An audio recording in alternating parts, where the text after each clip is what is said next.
Hi guys! Welcome back to my channel. So, nag-attend nga si Kim Chiu ng 25th anniversary ni Francis Liberan at ito na nga, hindi na iwasan na itanong kay Kim Chiu kung sila pa ba ang dalawa ni Sian Lim. Latest na interview ito ni Kim Chiu. At ito na nga, sinagot ni Kim Chiu ng diretso kung sila pa nga ba ni Sian Lim. Ang sagot ni Kim Chiu ay sa kanilang muna lang yan. So kung ano man ang nangyayari sa kanilang relasyon, sila lang muna ang nakakaalam.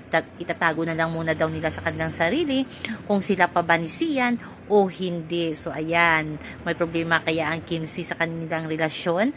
Sa kabilang banda, ayan, excited na si Kim Chiu sa nalalapit na papalabas ng bagong serye nila ni Paolo Avellino, ang What's Wrong with Secretary Kim. Ayan, abangan natin yan. Sabi nga nila, nanganak ang linlang ng Kim Pao at ito agad-agad ang kanilang project ni Paolo Avellino. So yan naman po guys ang ating update sa ngayon. Hanggang sa muli, bye-bye. Always remember, wag po tayong magpaka-stress.